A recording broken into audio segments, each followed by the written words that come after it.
만약 지금 중국 투자를 고민하고 계시다면 반드시 알아야 하는 내용을 준비했으니까 영상 끝까지 시청해주세요. 오늘은 지난 영상에 이어서 중국 투자 관련해서 이야기를 할 거예요. 그 사이에 좀 많은 일들이 있었어요. 10월 1일부터 한 일주일 동안 중국이 이제 국경절 휴일이 있었죠. 중국 국경절 휴일로 일주일간 휴장이 됐었고, 그 사이에 우리나라에 상장되어 있는 중국 투자 ETF들이 굉장히 많이 상승을 했어요. 급등을 했는데 중요한 건 내가 생각했을 때보다 사람들이 정말 아무것도 모르고 투자를 하는구나 라고 느꼈어요. 왜 그렇게 생각했는지 그 이유를 알려드리고, 그러면 해외 투자할 때 중국뿐만 아니라 해외 ETF를 투자할 때 꼭 고려해야 되는 사항이 뭐가 있는지를 알려드릴게요.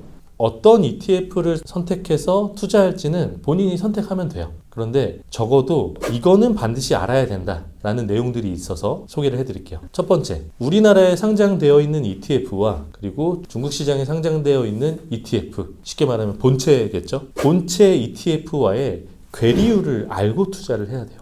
괴리율이 뭐냐? 본체와 국내 상장 ETF의 가격 차이라고 보면 돼요. 가격의 괴리가 벌어질 수도 있고 좁혀질 수도 있고, 그 괴리율이 왜 중요하냐? 우리가 CSI 100이라고 얘기를 해보죠. CSI 100에 투자를 해. 그런데 중국 본토 CSI 100이 10%가 상승을 했어. 그런데 우리나라에 상장되어 있는 CSI 100 ETF가 5%만 올라갔어.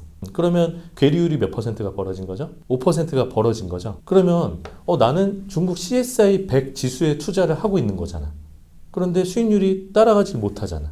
이런 일이 벌어질 수 있고, 그런 일이 벌어졌을 때 그걸 어떻게 해결하는지를 알고 투자를 해야 된다는 거예요. 그래서 뒤에 자세히 얘기를 해주겠지만, 추종하는 지수를 따라가게 만들어 놨는데 본체와 이 ETF 간의 가격이 벌어진다. 그러면 그 ETF는 사실 존재 이유가 사라지는 거예요. 그렇잖아. CSI 100에 투자하는데 CSI 100과 수익률이 달라. 그러면 거기에 투자할 이유가 사라지는 거죠. 그래서 그 괴리율을 해결하기 위해서 LP라는 게 존재하는 거예요. LP가 뭐냐? 유동성 공급자라는 거예요. 그러니까 유동성 공급자는 일반적으로 증권사를 말해요. 그래서 증권사가 LP의 역할을 해서 괴리율이 본체와 이 해당 ETF 간의 괴리율이 벌어진다. 그러면 매도를 통해서 괴리율을 좁혀주는 거예요. 그렇게 해서 일반적으로는 3% 이내로 괴리율을 맞추려는 노력을 해요. 가끔은 3%보다 괴리율이 벌어질 수도 있고 더 좁혀질 수도 있고, 어쨌든 시간이 지나가면은 그 정도 수준으로 유지를 한다는 거예요. 그러면 지난 10월 1일부터 일주일간 중국 시장이 폐장되어 있었잖아요. 그런데 아까 얘기했던 것처럼 우리나라 시장은 열려 있었잖아요. 그러면 중국 시장의 ETF는 거래가 안 되는데 그 일주일 동안 우리나라에서는 거래가 됐다.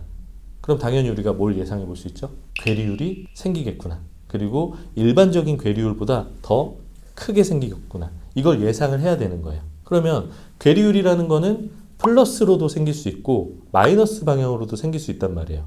일반적으로 플러스 방향으로 괴리율이 벌어진다. 그러면 본체에 비해서 지금 우리나라에 상장되어 있는 이 ETF가 가격이 어떻게 됐다는 거예요? 과열됐다는 거예요. 그리고 반대로 마이너스로 크게 벌어진다? 그러면 본체에 비해서 과도하게 매도를 한 거예요. 두 가지 케이스를 보죠. 과열됐어. 그러면 유동성 공급자인 LP는 어떤 행동을 통해서 벌어진 괴리율을 맞출 수 있죠? 과열됐잖아.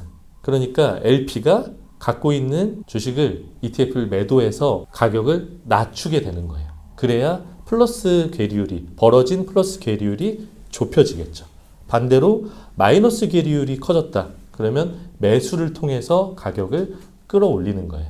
그래서 본체 가격과의 괴리가 크게 나지 않게. 그러면 이번 일주일 동안 무슨 일이 있었냐?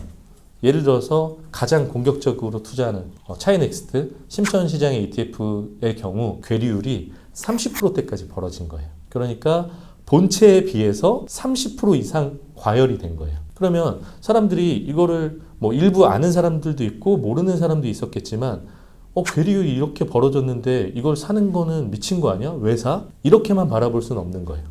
왜 그러냐면 그 일주일 동안 괴리율이 벌어졌다고 하더라도 일주일 뒤에 다시 중국 장이 개장됐을 때 만약에 계속해서 급등을 한다. 그러면 그때라도 사둔 게 싼 가격일 수도 있다라는 거죠. 그래서 모두가 괴리울 벌어진 거를 산 건 잘못이다 이렇게 판단할 수는 없지만 중국 시장의 장기 상승에 베팅을 한 사람들이었던 거예요. 그런데 실질적으로는 다시 장이 열렸을 때 상승하는 방향이 아니라 하락하는 방향으로 갔던 거죠. 그래서 재밌게도 이번에는 일주일 동안 쉬는 그 기간에 있었던 일과 정반대의 케이스가 벌어진 거예요. 무슨 얘기냐면 중국 갑자기 폭락했대. 그래서 우리나라 상장되어 있는 ETF에 투자했다가 지금 마이너스가 크게 발생했대. 그러니까 이제 사람들이 무서우니까 어떻게 하죠? 패닉셀링을 하겠죠. 그래서 갖고 있었던 ETF를 시장에 다 투매를 한 거예요. 매도를 한 거예요. 그래서 일주일 동안 플러스 괴리율이 30% 이상으로 벌어졌던 중국 ETF들이 지금은 어떻게 돼 있냐? 반대로 마이너스 괴리율이 꽤 많이 커진 상황이에요. 그래서 지금은 모든 ETF가 다 그렇진 않겠지만 6%, 7%의 마이너스 괴리율이 생겨버렸다. 그러면 단기간 내가 중국 투자를 해서 일주일 만에 큰 수익을 내겠다, 한 달 만에 큰 수익을 내겠다 이런 단타를 목적으로 하는 게 아니라면 최소 몇 달 이상, 한 6개월, 1년 정도를 좀 장기적으로 보고 있다라고 하면은 지금 그 마이너스 괴리율이 벌어진 이 시기를 이용할 수 있을 거라는 거예요. 지금이라도 중국 시장에 들어가는 게 괜찮을까? 지금 가격이 많이 떨어졌는데 매력적인 가격이지 않을까라고 생각하는 사람들은 괴리율을 확인하고 같은 ETF라고 하더라도 괴리율이 좀 벌어진 마이너스 방향으로 벌어진 ETF를 선택하면 좋은 투자 선택이 될 수 있다. 그러면 괴리율은 어디에서 확인하면 되죠? 그게 중요하겠죠. 지금 내가 거래하고자 하는 ETF의 가격이 있을 거예요. 그 ETF의 세부 내용을 보면 NAV라고 써져 있는 게 있어요. 그게 이제 순자산 가치라고 하죠. NAV, Net Asset Value라고 하는데 순자산 가치가 그 본체의 가격이라고 생각하면 돼요. 그러니까 지금 내가 투자하고자 하는 ETF의 가격과 NAV의 가격의 차이가 괴리율이라는 거예요.